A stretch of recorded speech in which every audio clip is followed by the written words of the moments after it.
Bonjour, l'émission spéciale de Radio Arménie aujourd'hui a pour invité Sophie Zoé Touladjian. Sophie Zoé Touladjian qui est docteur. Alors vous allez me dire dans quel domaine parce que finalement vous touchez à tous les domaines.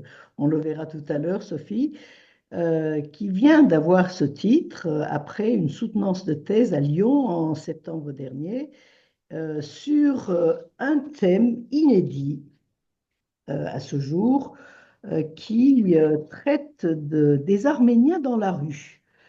Donc c'est toute l'époque, donc le sous-titre de la thèse, c'est les mobilisations entre héritage, emprunt et réappropriation au début du début des années 70, 1970, au milieu des années 80, Paris-Lyon.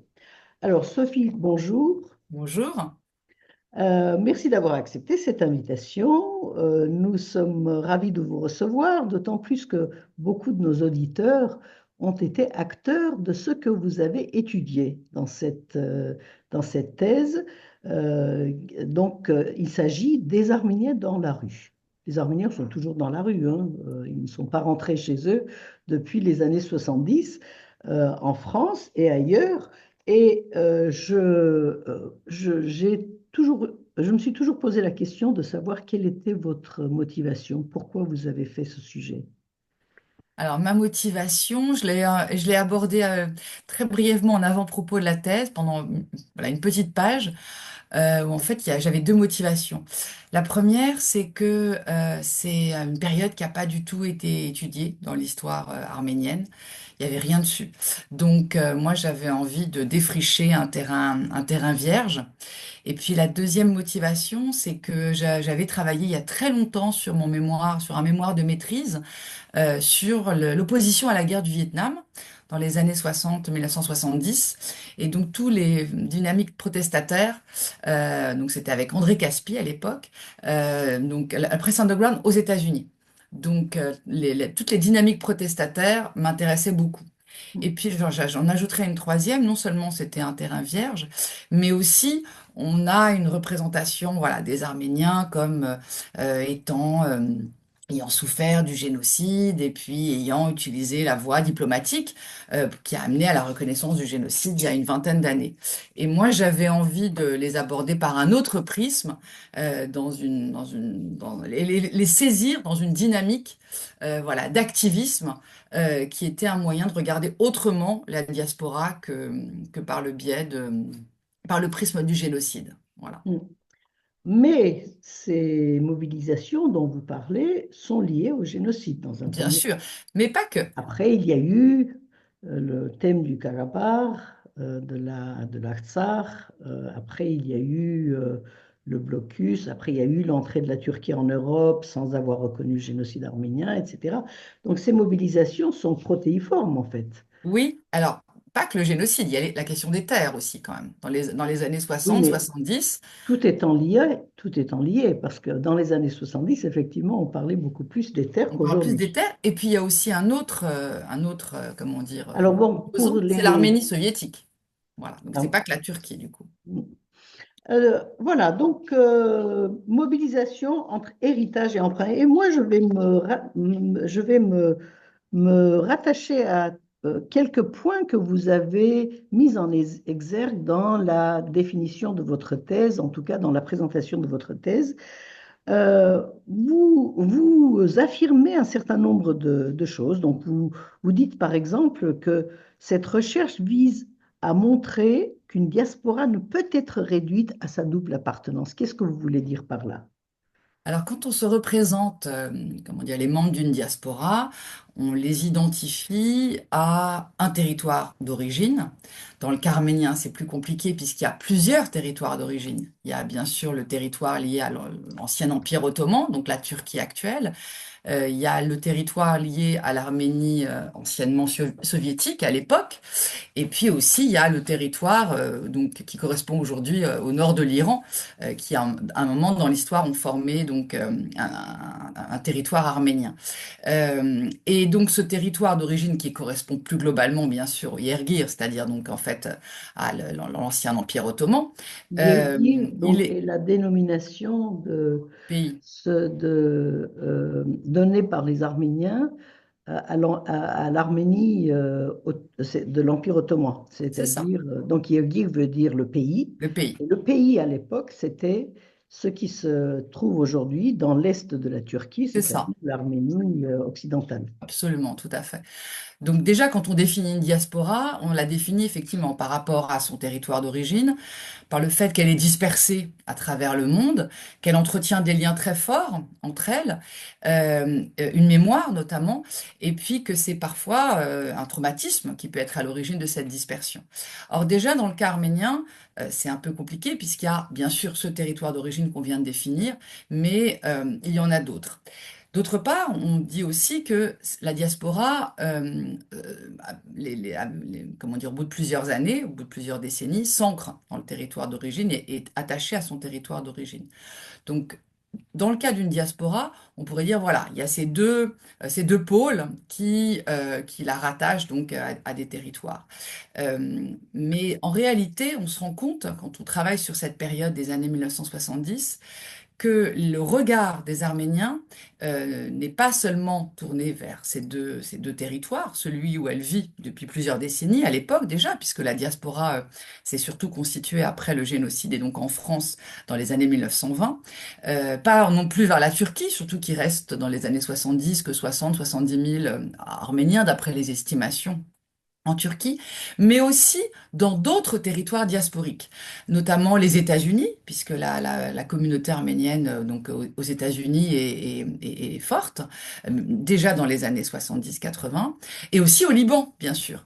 Hein, au Liban, on estime au milieu des années 1970, avant la guerre civile, que la diaspora est au nombre de 200 000 à peu près. Et donc, quand la diaspora arménienne se mobilise, alors c'est venu peu à peu, hein, peut-être que vous reviendrez après sur les questions, elle s'est toujours mobilisée, mais du moins de manière visible, hein, dans l'espace public, voilà, dans la rue, à partir de 1965, puisque la sortie dans la rue le 24 avril 1965 est assez évidente à comptabiliser, même puisqu'ils sont à peu près 10 000 à Paris, ils sont moins nombreux à Lyon. Et donc, ça veut dire que quand elle se mobilise, son regard est porté vers d'autres espaces diasporiques. Et par exemple, quand elle enfin, je sais pas moi, a des panneaux pour revendiquer, etc., il y a aussi ce phénomène en Argentine. J'étais à Yerevan à un colloque, je participais à un colloque il y a quelques jours et j'ai eu l'occasion de rencontrer des Arméniens donc d'Argentine.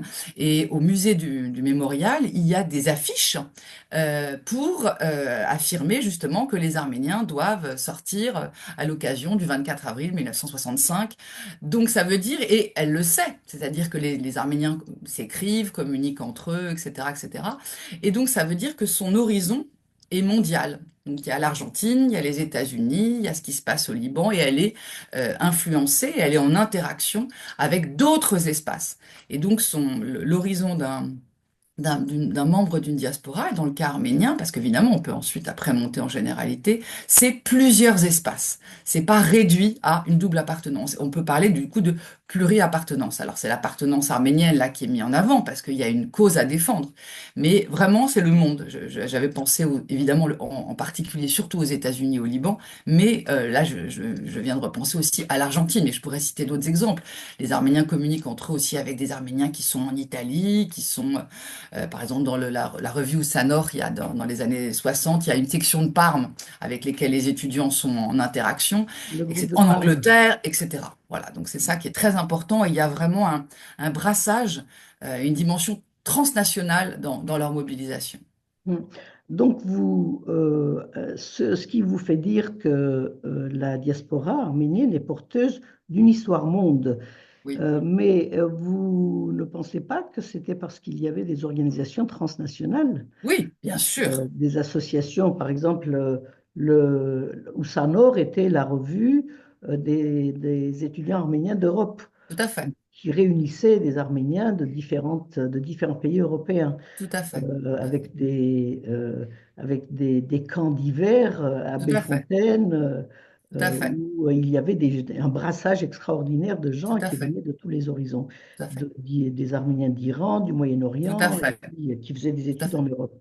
tout à Euh, fait. donc, la double appartenance, ce n'est pas vrai. C'est C'est pas que triple, c'est pas vrai, quadruple, etc. c'est C'est que beaucoup c'est plus, réducteur. C'est peut-être c'est réducteur réducteur. de dire, voilà, il y a aussi un regard tourné vers d'autres espaces. Or, comme les années 60, les années 1960 dans le cadre de la décolonisation et les années 1970 sont des deux décennies protestataires, les circulations entre les mondes en révolte sont très importants et donc les Arméniens d'Argentine sont influencés par la lutte contre les dictatures dans Mm, les années 70. Les Arméniens des États-Unis, c'est l'opposition, enfin, aux États-Unis, c'est l'opposition à la guerre du Vietnam. En France, il y a eu mai 68. Et donc, il y a vraiment une pluralité de mondes en protestation qui se rencontrent et qui imprègnent les mobilisations donc en France. Et dans le mm, cas de l'Union des étudiants arméniens, il y a bien sûr ces organisations transnationales, mais à Paris, il y a aussi un lieu très important, c'est la Maison des étudiants arméniens, à la cité universitaire. Au mm. début des années, enfin, il y a toujours eu hein, des Arméniens de d'autres pays qui venaient pour faire leurs études, mais au début des années 1970, là, vraiment, les brassages et les rencontres sont très très fortes. Donc, il y a un lieu aussi où Mm. se rencontrer, des Arméniens d'Iran, du Liban, notamment. Alors, une autre affirmation qui m'a interpellée, c'est la périodisation des mobilisations des Arméniens qui diffère légèrement de celle de la société d'accueil. Alors, bon, j'imagine que vous faites référence à mai 68 en Oui, France oui, et que oui. c'est pas en décalage à mai 68 que, ce qui est une très bonne observation, euh, c'est en décalage à mai 68 qu'il y a eu un nouveau mai 68 chez les Arméniens. Alors, c'est une question très complexe, mais puisque c'est une thèse justement d'histoire, vous me demandiez au début comment dire, comment on pouvait la catégoriser. Donc déjà, c'est en histoire, effectivement, ça brasse des questions un peu d'histoire urbaine, d'histoire sociale, d'histoire des mobilisations, d'histoire aussi de la guerre froide et des conflits, notamment au Moyen-Orient. En fait, en me penchant sur cette période, déjà, il faut savoir qu'en France, l'historiographie de mai 68 a été vraiment, comment dire, enfin, retravaillée depuis une vingtaine d'années. Et on n'étudie plus seulement les 2 mois qui ont eu lieu en mai-juin 1968, mais on remonte en fait. Les historiens remontent au début, à la fin, pardon, de la guerre d'Algérie, donc 1962, pour montrer qu'il y a déjà voilà, des actions qui se mettent en place pour dénoncer la colonisation, le colonialisme, etc., même si la plupart des colonies françaises ont accédé à l'indépendance. Et que tout au long des années 60, il y a des mouvements protestataires, pas seulement chez les étudiants, mais aussi chez les ouvriers, et que en fait, cette période de forte mobilisation et de forte protestation s'arrête jusqu'en 1980. Et que c'est l'arrivée au pouvoir de François Mitterrand en 1980 qui, entre guillemets, confisque un peu les mobilisations parce que il leur donne, comment dire, il les institutionnalise. Par exemple, les mouvements syndicaux, les régionalistes, les mouvements féministes, pacifistes, etc., trouvent une écoute, notamment parce que comment dire, c'est le Parti socialiste donc qui est au pouvoir, et donc les mobilisations qui déjà se transforment entre les années 1960 et 1970 euh, prennent vraiment une autre forme à partir du début des années 1980. Et donc les historiens ont utilisé le terme de les années 68. Voilà, les années 68, d'autres ont utilisé le moment 68, et donc c'est cette période qui couvre à peu près une longue décennie, moi ce que j'ai appelé la longue décennie protestataire des années 1970. Si on s'intéresse maintenant aux cas arméniens, parce qu'il faut jamais rien plaquer, hein, chacun a, voilà, chaque mouvement a sa spécificité, dans le cas arménien, effectivement, c'est avant 68, puisque la sortie dans la rue, donc où tous les Arméniens sont rassemblés devant donc l'Arc de Triomphe, donc à l'occasion du 50e anniversaire du génocide. Donc ça a lieu donc le 24 avril 1965.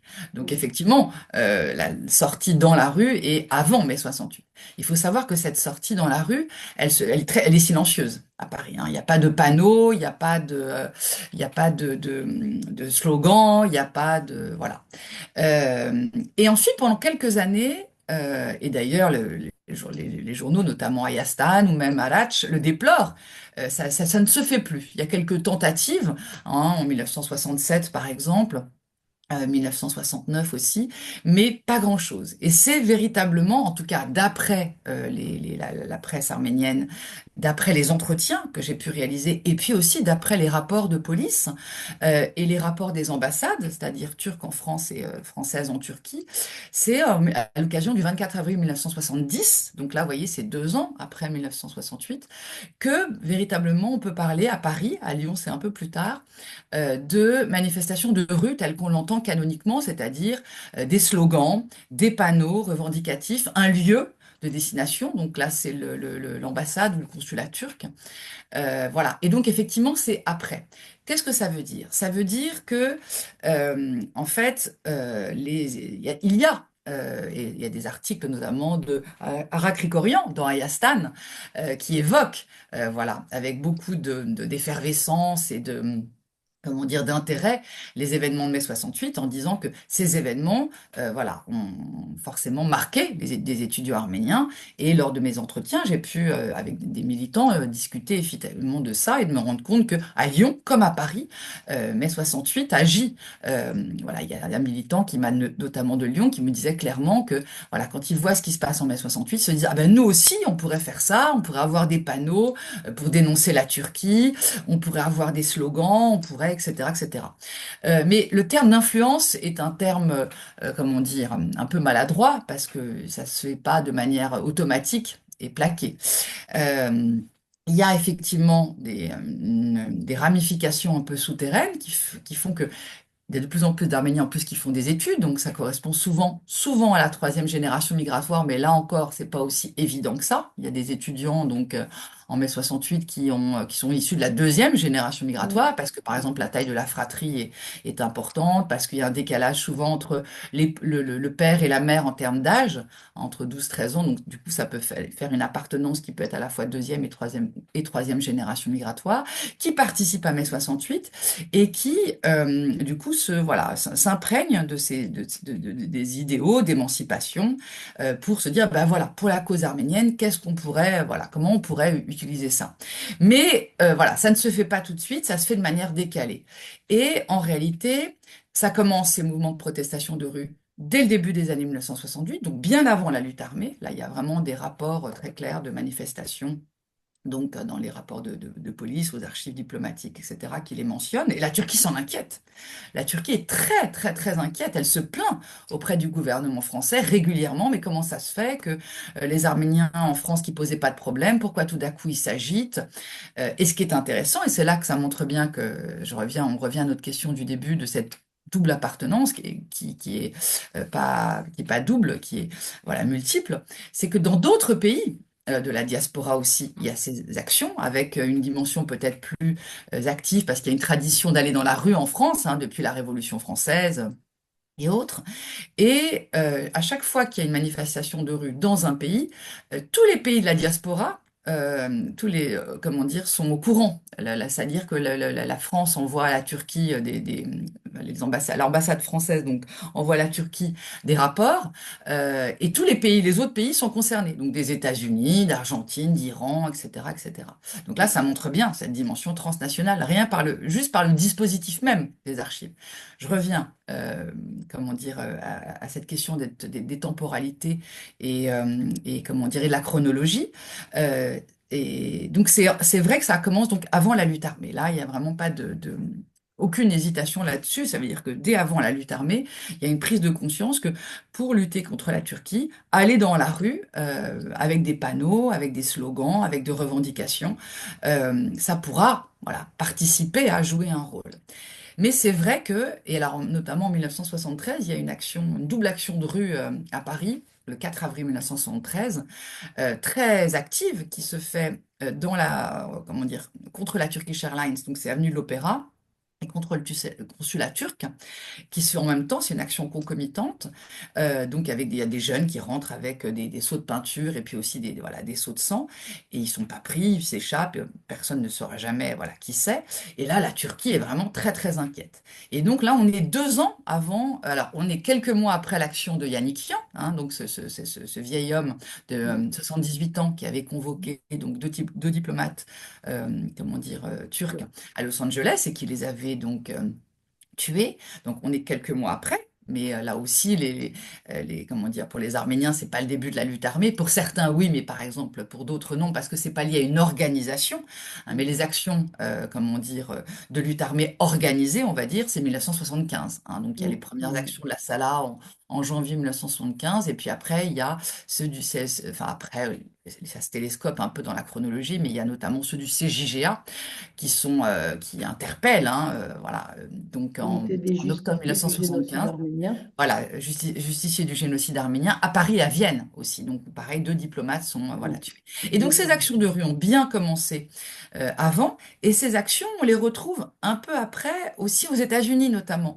La Turquie se plaint que il y a je sais plus comment dire, quel bâtiment diplomatique turc, des archives ont été fouillées, et puis il y a un commando Kürkön-Yannikian, qui signe, voilà, qui réclame justice, etc. Et là, on est donc avant ces actions de lutte armée organisées, parce que là encore, je laisse aux historiens, comment dire, qui travaillent sur ces questions de lutte armée, de décider à quel moment on peut la dater. En tout cas, en termes d'organisation, on est bien d'accord que c'est 1975.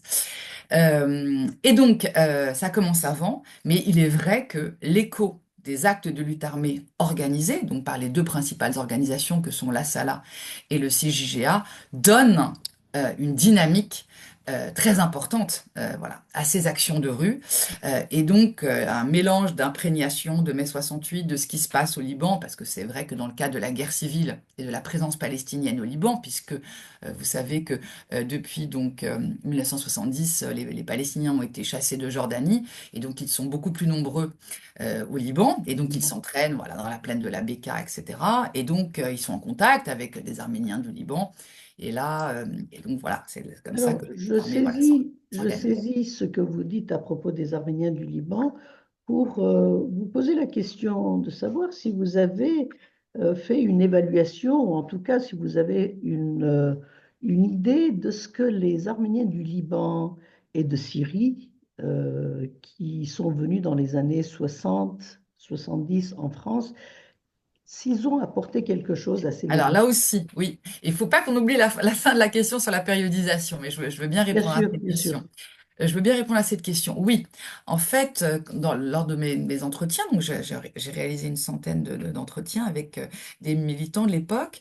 Voilà, beaucoup disaient qu'effectivement, la lutte armée, ça avait dynamisé, comment dire, la question arménienne, mais que la venue aussi des Arméniens, alors du Liban, ils sont plus nombreux, mais aussi de Syrie, mais aussi comment dire, d'Iran un peu plus tard. L'Iran, c'est surtout après 79-80, quand l'ayatollah Khomeini prend le pouvoir, avait apporté aussi un Mais il y avait souffle. des étudiants arméniens Des d'Iran en étudiants. cela. Alors, les étudiants, tout à fait. Les étudiants, ils ont toujours été, ils sont toujours venus, voilà, régulièrement, sans raison géopolitique particulière. Mais là, la situation plus conflictuelle du Moyen-Orient, donc la guerre civile au Liban en 1975, l'arrivée au pouvoir de l'ayatollah Khomeini en 1979, et puis la Turquie aussi, les coups d'État, l'instabilité, etc. Tous ces éléments font qu'effectivement, il y a beaucoup plus d'Arméniens du Moyen-Orient qui viennent en France. Donc c'est un peu difficile d'estimer les chiffres, mais par exemple lors des manifestations, quand il y a des interpellations, par exemple le 24 avril 1976, il y a eu 139 interpellations. Et à Lyon, donc c'était aussi le 24 avril 1976, c'est très intéressant, ces deux dates concomitantes, il y a 27 pardon, interpellations. dont, Et dont, dont nous faisions partie, moi et d'autres. Oui, tout à fait, absolument. Et lors de ces interpellations, la majorité donc des interpellés, qui sont relâchés ensuite dans la soirée, hein, sont nés en France, mais il y a voilà, 10-20% à peu près, un peu moins à Lyon, qui sont d'origine, qui viennent du Moyen-Orient et qui n'ont pas encore la nationalité, qui viennent voilà, d'arriver. Et eux, ils ont amené donc comment dire, ils ont permis à la communauté, comment dire, voilà, de se redynamiser, d'autant plus qu'ils parlent la langue. Ils parlent la langue arménienne, et donc ils parlent arménien entre eux, et en plus c'est dans le cas des Arméniens du Liban, l'arménien occidental, et c'est vrai il y a toujours eu des cours d'arménien, mais là du coup certains, voilà, des militants veulent réapprendre l'arménien, etc. Donc il y a deux dynamiques, il y a même trois, il y a le nombre. D'abord, le nombre, ils sont plus nombreux du coup en manifestation. Sauf que peut-être ceux qui viennent d'arriver, ils n'osent pas tout de suite manifester. Ça arrive un peu plus tard, mais bon, déjà il y a le nombre, il y a la langue, et puis, il y a la dynamique aussi, parce qu'au Liban, ou en Iran, ou en Syrie, voilà, ils vivaient dans comment dire, dans des conditions plus propices à la perpétuation de l'appartenance arménienne, Les alors que, écoles, les lycées, voilà, c'est ça, c'est ça. le Donc, ça système jouait un rôle. scolaire. Alors, je termine peut-être maintenant sur la question de la Alors oui, on périodisation. va terminer ça et Oui, j'ai deux autres oui, questions à vous poser oui. Et donc, sur la périodisation, liées à cette question de l'appropriation. oui. Alors, sur la question de la périodisation, je vous disais, voilà, ça, La périodisation, mais bon, effectivement, donc liée à la relation à la France, pardon. lié à la relation à la France, mais aussi lié à la relation aux événements du Liban, donc la lutte armée en 1975, voilà, qui dynamise. Et puis quand on voit voilà, les discours, c'est des fois l'analyse de la question arménienne, pour certains, a été tentée d'être appliquée dans une dynamique marxiste, hein, avec la Turquie comme étant impérialiste, et puis membre de l'OTAN, donc proche des États-Unis. Or, les États-Unis viennent comment dire, de perdre la guerre, hein, donc au Vietnam. Donc ils sont dénoncés. Et puis les Arméniens qui ont besoin de recouvrir leurs terres. Donc il y a des groupes politiques qui analysent la situation des Arméniens, qui tentent de faire des parallèles, la situation des Arméniens, et puis cette question des luttes. Comment dire, de décolonisation. Et donc, il y a cette temporalité donc, qui est propre à l'histoire de France, mais aussi à l'histoire d'autres pays de la diaspora, donc les États-Unis, le Liban avec la lutte armée. Et sauf que dans le cas arménien, ça s'arrête pas en 1981, ça continue. Et attention aussi, les historiens français disent justement les années 68, hein, parce qu'ils ne sont pas figés sur 62-81, hein, c'est voilà, cette longue décennie. Et dans le cas arménien, on peut dire que la lutte dans la rue est, on va dire, comment dire, plus concrète, continue jusqu'au milieu des années 80. Alors c'est pareil, je préférais dire milieu des années 80 plutôt qu'une date canonique. Et en fait, 1985, à quoi ça correspond? Ça correspond à plusieurs éléments. Ça correspond à la fin de la lutte armée, d'abord. Ça correspond aussi à la diplomatisation de la question arménienne, qui a commencé, comment dire, au début des années 80, quand, par exemple, euh, François Mitterrand utilise le terme de génocide lors du Noël arménien à Vienne. Donc, c'était le 7 janvier. Alors, le Noël arménien, c'est le 6, mais il était invité un samedi. Par aussi le Tribunal des peuples, qui est organisé donc en avril 1984 à la Sorbonne. Et puis, par cette affaire du paragraphe 30 qui avait commencé, donc, en fait, plus tôt, hein, j'aurais dû commencer Dans par les là, années euh, 70. au milieu des années 70, je vous laisserai, si vous voulez, le voilà, développer, mais qui trouve une issue donc, en août en 1985. Et là, véritablement, il y a la question arménienne, plutôt que d'être portée par cette dynamique, donc, du côté, donc d'un côté de la lutte armée et puis de l'autre dans la rue. La rue continue, bien sûr, mais c'est la voie institutionnelle, notamment par le lobbying, qui se profile. Et donc, c'est pour ça que j'ai arrêté cette période de mobilisation de cette manière, en tout cas, au milieu des années 1980. Alors, on remarque dans votre approche une sorte d'œcuménisme qui réunit dans ces mobilisations, en tout cas dans le thème, dans le sujet de votre étude, qui réunit des gens qui étaient très opposés à l'époque. Oui, oui, et qui le sont restés très longtemps. Donc, vous avez parlé de l'Azala et du CJGA, donc de l'Azala, l'armée secrète arménienne, et le comité des justiciers du génocide arménien, qui était d'obédience de Tachnak Sagan, et l'autre était d'obédience plutôt à l'époque marxiste, pro-palestinien, etc., et anti-impérialiste. Les deux mouvements étaient différent. extrêmement marqués par une Tout à fait. idéologie. Tout à fait. Et il y avait donc des divisions extraordinaires dans la communauté arménienne. Tout à fait. Euh, et donc, dans votre étude, vous les réunissez dans un même pot. Ah non, Non, non, non, non, je non, les bien réunis pas dans entendu, la en même donnant peau. toutes les différences, mais en même temps, quand vous parlez de mobilisation, vous parlez des deux en même temps. Comment Oui. s'est fait comment dire, ce travail? Comment vous avez fait ce travail pour trouver un fond commun à tout le monde? Alors, oui, effectivement, moi, je ne voulais pas faire l'histoire d'une organisation politique. D'abord, le Dashnax ont été étudiés. Il y a une thèse de 1500 pages de Gaït Mination qui a été faite il y a une vingtaine d'années, qu'il a transformée ensuite en ouvrage. Donc déjà, ça, le travail voilà, a été fait. Puis il y a aussi la littérature sur le parti Dashnak est énorme. Donc voilà. Alors j'aurais pu faire une étude du groupe Libération Arménienne qui est devenu le MNA. Mais l'organisation en tant que telle, voilà, m'intéressait moyennement. Pourquoi? Parce que l'historiographie, justement, des mobilisations françaises essaye de montrer que c'est intéressant de passer par les acteurs et les individus. Et les acteurs, des fois, voilà, ils changent, ils évoluent.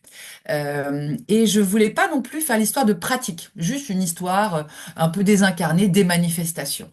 Je voulais réunir voilà, cet ensemble et donc travailler sur les acteurs. Et donc c'est pour ça que ma première partie, en fait, porte sur les acteurs à travers le prisme de la question des femmes arméniennes, des militantes, donc du genre, de la question des migrations arméniennes, puisqu'elles sont très nombreuses dans les années 1970, et puis aussi la question aussi de ce monde arménien avant que la sortie dans la rue ne se déroule. Euh, et donc voilà. Et ma deuxième partie, elle porte plus justement sur les organisations. Donc là, j'ai bien spécifié, alors je présente bien parce que les clivages avant l'arrivée de Libération arménienne devenue le MNA, c'est l'opposition entre les pro-Arménie soviétique et les Dachnak, hein, qui s'opposent à cette Arménie qui Jusque-là. considère soumise voilà, à l'URSS. Mais en fait, la JAF et l'UCFAF étaient, comment dire, suivaient une voie institutionnelle et ils sont, comment dire, c'est pas eux qui impulsaient les manifestations.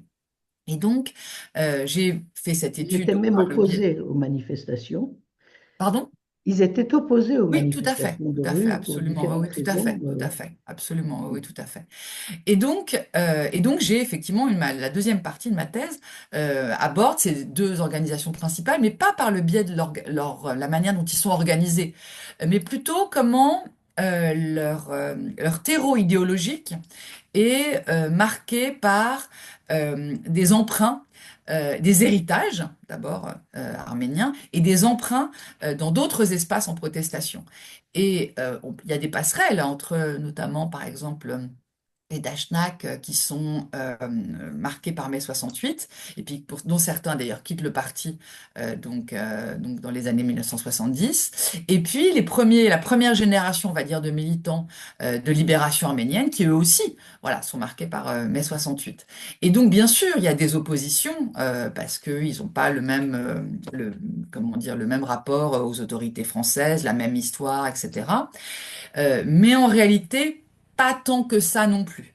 Et quand ensuite j'étudie la périodisation de cette sortie de rue, donc première moitié des années 70, la naissance, deuxième moitié des années 70, la diversification des actions de rue, parce que je ne m'intéresse pas que aux manifestations, mais je définis une action de rue comme un mouvement collectif qui vise à occuper l'espace public en visant un but politique. Et donc les grèves de la faim, notamment il y en a eu à Lyon, les marches, les occupations locaux font partie voilà, du répertoire de l'action collective.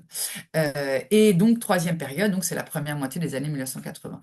Et donc, effectivement, quand je fais ma typologie, mes typologies, c'est-à-dire mes classements, si je puis dire, de manifestations, c'est pas tant même si on peut voir des différences entre les mobilisations des Dachnak et les mobilisations de libération arménienne devenues le MNA, en réalité, et à un moment à Paris, il y a même deux manifestations lors du 24 avril. Donc ça, c'est vraiment, il n'y a pas ça à Lyon. Alors à Lyon, c'est arrivé deux fois.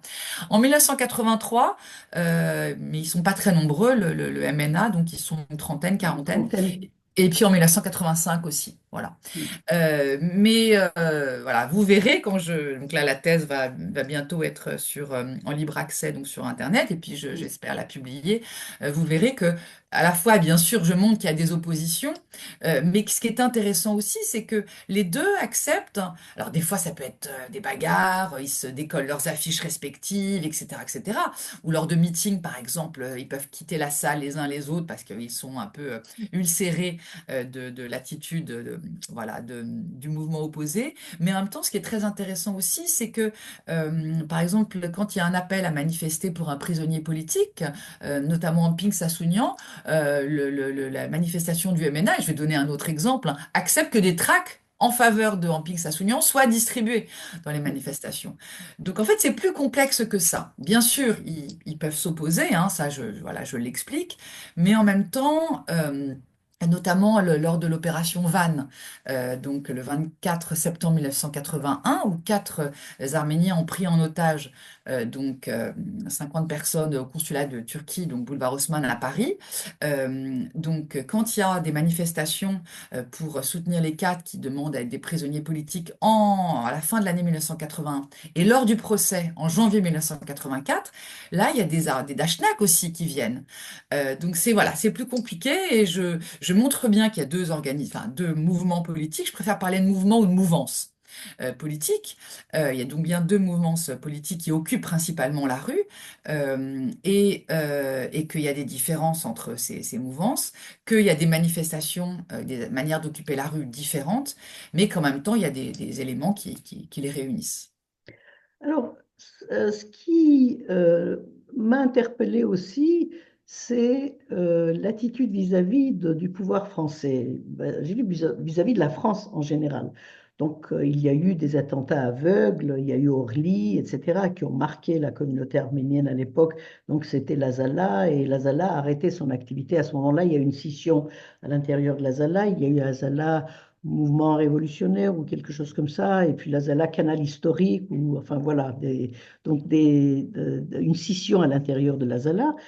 Et cet attentat en particulier, comme d'autres attentats aveugles dans d'autres pays, hein, pas uniquement en France, ont divisé les Arméniens, puisque à un moment donné, tous ceux qui considéraient que la lutte contre la Turquie devait être ciblée, c'est le terme utilisé à l'époque, était légitime, mais tout ce qui visait n'importe qui, n'importe quel citoyen du pays en question, était à condamner. Euh, à ce moment-là, il y a eu un déclic dans la société française et il y a eu énormément de remontrances aux Arméniens à l'époque. Donc je me souviens de gens qui étaient très amis et qui ont été choqués par ce qui s'est passé. Comment le pouvoir français de ces époques-là, parce qu'il y a eu plusieurs pouvoirs dans la période que vous êtes en train vous avez étudié, donc avant le pouvoir socialiste et après, à partir de 81, comment le pouvoir français a réagi à ce qui s'est passé et vis-à-vis des deux types d'actions armées des Arméniens, des groupes arméniens, les actions ciblées contre la Turquie et les actions à tous azimuts de l'Azala notamment. En fait, régulièrement, le pouvoir français dans les rapports d'ambassade ou de police auxquels que j'ai été amenée à travailler, euh, dit tout le temps qu'il ne s'agit que d'une minorité. et que c'est pas du tout représentatif de la communauté française. mm, Il faut savoir que le regard comment dire, des ambassades et des rapports des renseignements généraux sur la communauté arménienne depuis 1945 est extrêmement positif. C'est-à-dire que quand la Turquie, par exemple, demande des noms pour les organisations, etc., alors il y a peut-être pu avoir hein, des collaborations, etc., là, certainement, mais là, déjà, ces archives-là, elles sont pas accessibles, hein. Il faut qu'il y ait plus de 50 ans, dans certains cas, c'est même beaucoup plus, etc. Et là, au contraire, le pouvoir français n'a de cesse de dire, voilà, ce n'est qu'une minorité, c'est pas du tout représentatif, parce que l'arménien est vu comme étant, voilà, bien intégré, bon travailleur. Alors, ça vous semble peut-être des clichés, mais c'est vrai, c'est vraiment écrit régulièrement, ça, hein. mm, Bon travailleur, français. Et quand justement la Turquie demande des noms d'organisations, etc., mais en fait, la France répond, mais ce sont des organisations françaises, en fait. Donc, ils ont le droit de, voilà, de s'organiser, d'avoir mm, tel nom, mm, etc., etc. Et donc, et puis ils font bien la différence, voilà, entre cette minorité qui sont pour eux donc des jeunes influencés par les thèses palestiniennes, ça revient tout le temps. Il y a l'idée que c'est l'étranger. Mais là, c'est peut-être, je pense pas spécifique au cas arménien. Le cas de dire que s'il y a des mouvements un peu comme ça qui peuvent soutenir la lutte armée, donc, mm, c'est parce qu'ils sont influencés par ce qui se passe à l'étranger. Et puis aussi, le pouvoir français fait la différence entre les Arméniens qui sont nés en France et les Arméniens de l'étranger. Et par mm, exemple, quand il y a eu les événements d'Orly, il y a eu des arrestations. Et dans les listes que j'ai pu voir, les trois quarts des noms qui sont arrêtés, ce sont des Arméniens qui ne sont pas nés en France, en mm, fait. Et la France fait la différence entre, voilà, ceux qui sont nés en France, ils sont bien intégrés, bien ceci, et puis les autres, donc qui viennent du Moyen-Orient, ils sont influencés par ce qui se passe au Moyen-Orient. Et donc, c'est un peu les responsables, quoi. Donc, c'est un peu facile comme découpage, mais voilà, il y a ça. mm, Euh, et puis aussi, bien sûr, Orly, comment dire, c'est un épisode, voilà, terrible, tragique, euh, mais finalement, assez vite, le pouvoir français, assez vite, enfin, ça met voilà, quelques mois, voilà, prend conscience peut-être aussi que voilà, ça fait des années qu'il y a ces actes de lutte armée, que euh, il y a une question arménienne qui n'est pas résolue, qu'il y a des mobilisations en France et dans le monde, et que peut-être qu'il faut donner voilà, une issue un peut-être. peu voilà, à la question arménienne.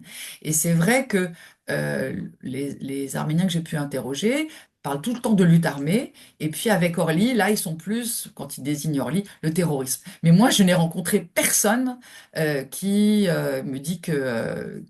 Enfin, ils étaient tous dans le camp Orly. Orly, c'est un choc pour tout le monde, hein, que ce Mm, soit... Voilà. mm, Et en fait, la scission au sein de la Sala, bien sûr, vous évoquez, donc c'est 1983, mais dès le milieu la fin de l'année 1982, en fait, comme la Salah n'a plus sa base au Liban à cause de la guerre civile, etc., et qu'elle dépend d'autres acteurs, mm, elle commence ses attentats un peu tous azimuts, peut-être aussi pour des histoires de financement et autres. Et en France, il y a moins de gens déjà qui la soutiennent. Ça se voit notamment dans le journal Aïbaïkad, qui comprend pas certains attentats et qui commence un peu à se mm, désolidariser. Donc bien avant Orly, déjà, plusieurs mois avant Orly, mm. euh, Mais il voilà, y avait eu, parce qu'il y avait eu d'autres attentats, en tout tout cas à d'autres fait, actions, voire même contre des membres des tout à mouvements fait, pro-Azala, tout à fait, donc, des purges à l'intérieur de l'Azala. tout à fait. Donc c'est intéressant parce que donc il y a cette image des Arméniens intégrés, en tout cas acceptés par la société française dès la fin de la Deuxième Guerre mondiale. Et comment cette action armée des Arméniens, en tout cas les mobilisations des Arméniens, ont pu convaincre le gouvernement français à donner quelque chose sur le plan diplomatique, sur le plan politique aux Arméniens, euh, qui n'était pas forcément ressenti comme ça à l'époque. Donc, nous, lorsqu'on travaillait à l'ONU, au Parlement européen, on ne se disait pas on a des soutiens français parce qu'il y a eu les attentats ou parce qu'il y a eu des mobilisations en France. On pensait qu'il y avait des zones de justice et qu'il y avait que ces gens-là nous soutenaient. Je pense par exemple à Henri Saby, qui était donc un peu le chef de file à l'époque du Parti socialiste français et qui a fait énormément pour la reconnaissance au Parlement européen. Il a été convoqué un jour à l'Élysée et je pense qu'il y a eu une discussion, enfin en tout cas il nous avait dit qu'il y avait une discussion sur la question arménienne avec François Mitterrand pour le Parlement européen Ah, en 86-87. Donc c'est tout à fait intéressant de voir que finalement il y a eu une utilité. C'est vrai qu'il y a eu beaucoup de perturbations, mais finalement, il y a eu une certaine utilité ces mobilisations. bien sûr, bien sûr. Justement, moi, ce que j'ai voulu montrer, vous avez abordé la question de la temporalité et de la chronologie.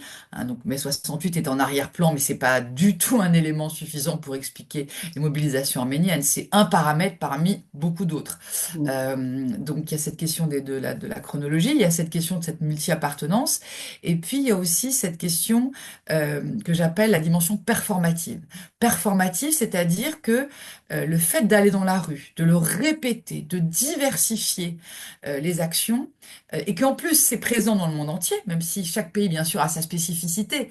Euh, En France, par exemple, il y a des slogans quand on dit par exemple je sais pas, j'ai plus en tête là, qui reprennent des slogans qu'il pouvait y avoir dans les années 60 par rapport à la tonalité ou des chansons.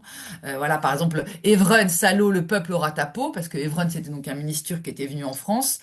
Donc là, ça fait penser un peu à des slogans, donc à la début des années 70, parce que certains militants manifestent aussi, voilà, contre. Mais je crois Donc là, qu'il il y a y une a. étude à faire sur l'évolution des slogans Oui, aussi oui, dans oui, ces mobilisations. On tout à voit fait. aujourd'hui que ce sont les slogans qu'on a créés dans les années On dit, 70-80 qui oui. sont répétés Alors oui et non, parce qu'on dit.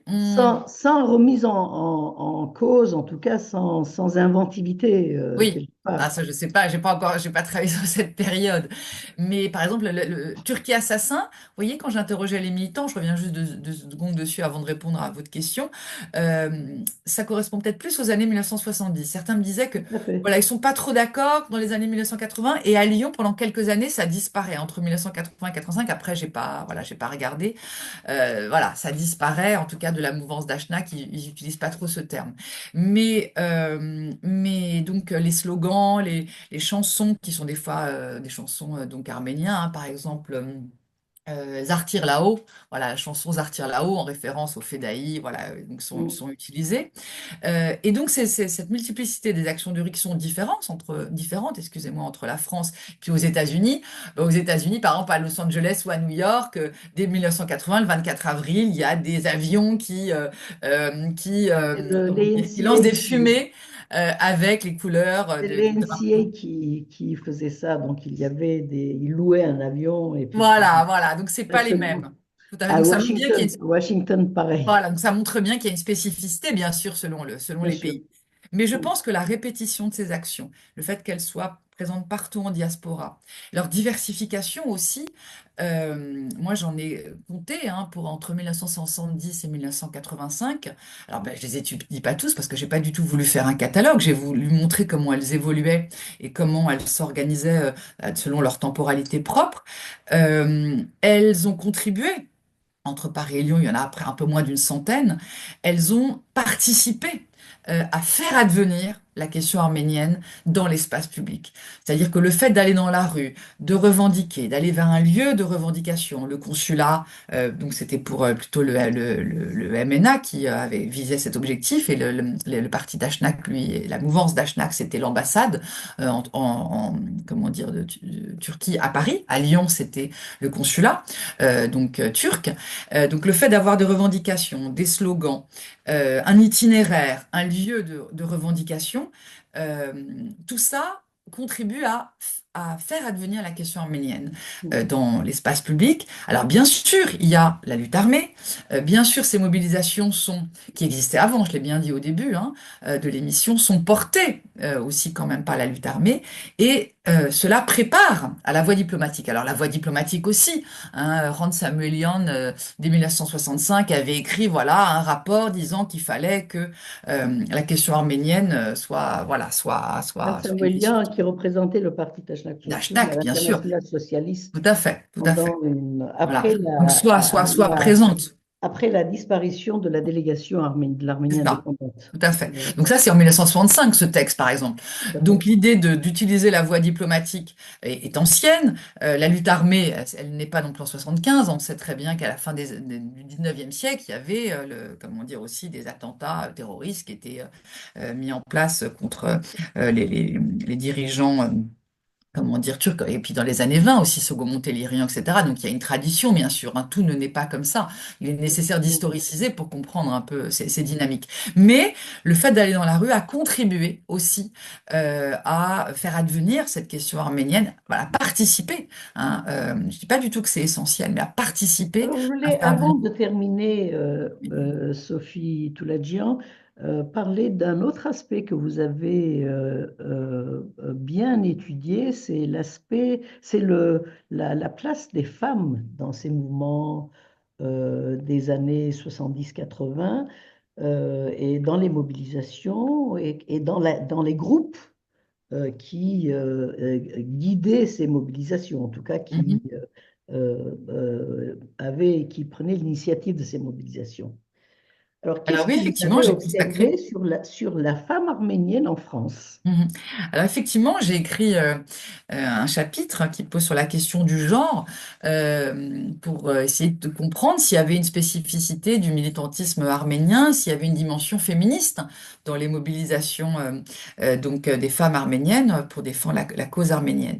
Alors déjà, il faut savoir que c'est pas parce qu'on est en France dans les années 1970 que les femmes arméniennes se mobilisent, hein. Dès la fin du 19e siècle, il y avait voilà des femmes arméniennes Des mouvements qui participaient. féministes?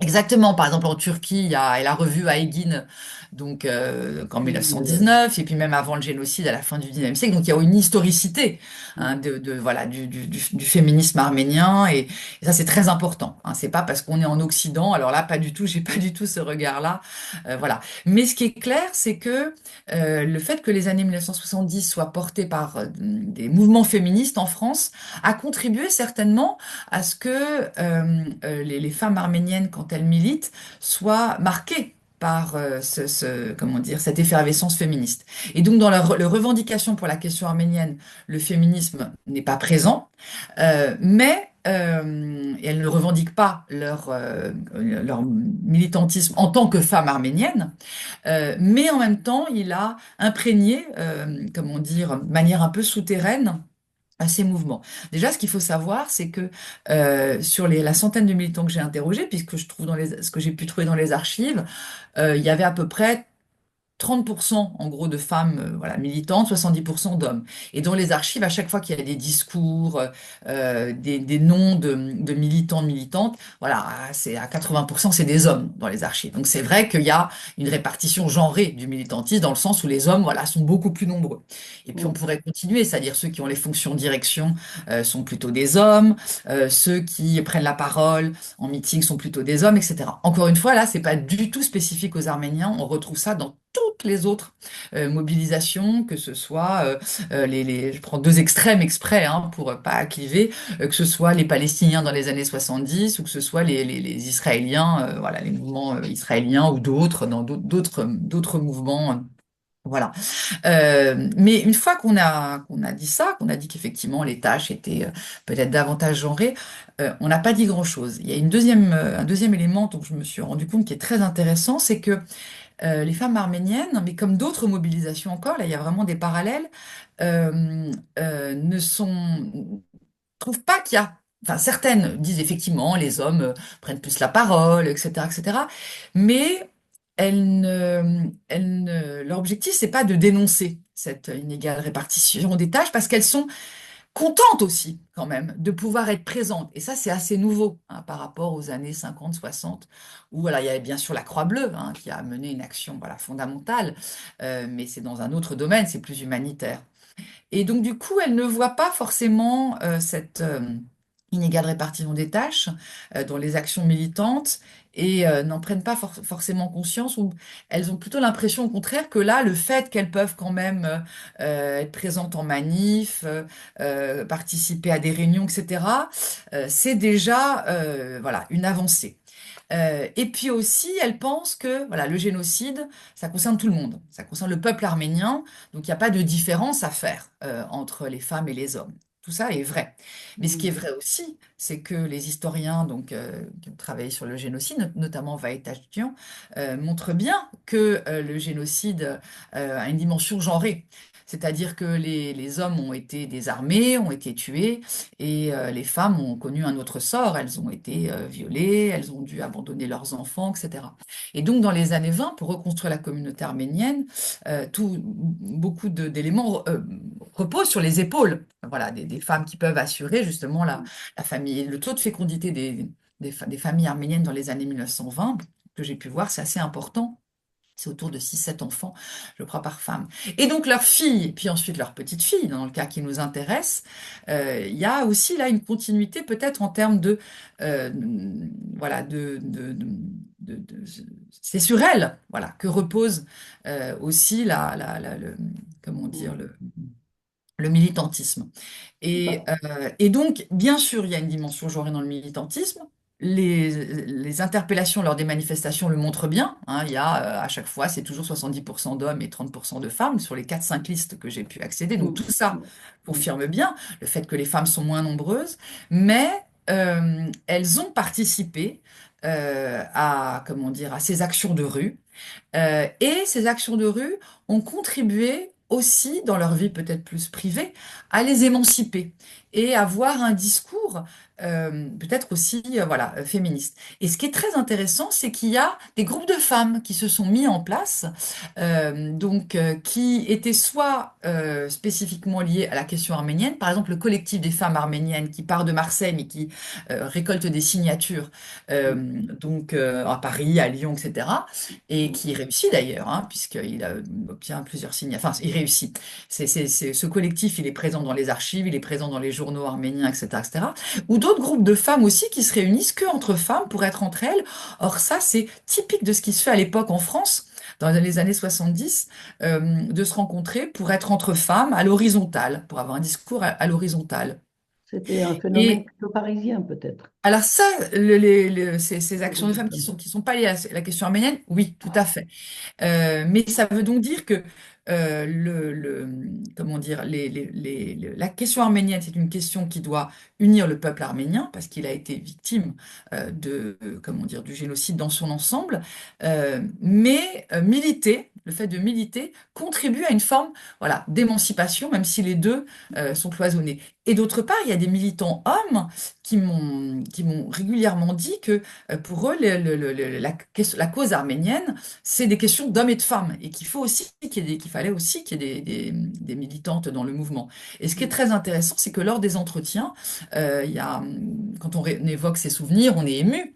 Et il y a plusieurs militants qui étaient émus et qui ont pleuré pendant l'entretien, alors qu'il n'y a aucune femme qui a pleuré. Et ça aussi, j'essaie un peu de l'analyser pour montrer que justement, peut-être que les femmes, elles ont porté autre chose comme histoire, et donc finalement, leur rapport à la question arménienne, voilà, est différent. Mais là, ça mériterait d'être creusé, Je et voilà. pense. Je pense. Sophie Touladian, donc pour cette thèse qui porte sur les Arméniens dans la rue et les mobilisations des Arméniens entre les années 70 et 80, euh, vous a demandé, je ne sais plus combien d'années de travail, hein, vous me direz, mais un nombre impressionnant d'entretiens avec d'anciens militants de la cause arménienne, entre le CDCA, le MNA et puis peut-être d'autres mouvements passagers. Combien vous avez fait d'entretiens et quel est votre, euh, j'allais dire, votre sentiment général? Quelque chose qui ressort de tous les entretiens. Alors, j'en ai fait 103. En fait, c'est pareil, il y a un chiffre un peu canonique quand on fait des entretiens en histoire. On estime quand on est autour de 30-40 entretiens, on a fait, entre guillemets, un peu le tour du mouvement parce qu'il y a des réponses qui reviennent de manière régulière. Mais comme moi, il y avait deux mouvements, voilà, donc alors, j'ai un peu plus d'entretiens parce qu'ils étaient plus nombreux du côté de la mouvance Tachnak, donc à peu près un peu moins d'une quarantaine, du côté du Libération arménienne du MNA. Une trentaine. Et puis comme il y avait aussi comment dire, des gens qui ont milité, mais de manière un peu à part, ou qui n'ont pas voulu être affiliés, ou qui ont été membres à un moment de l'Union des étudiants arméniens, mais sans être dans un parti, et puis des soutiens aussi à la cause arménienne qui étaient français. J'ai interrogé par exemple le maire Maz, donc il y a quelques années, ou Yves Ternon. Voilà, donc du coup j'arrivais à peu près à ce chiffre de 100 entretiens. Voilà. Qu'est-ce que vous allez faire de ces entretiens? Alors ces entretiens, je vais demander donc j'avais demandé bien sûr à l'autorisation aux militants si je pouvais comment dire utiliser. Donc là il y a des différences, hein. Donc la C'est majorité, dans la thèse.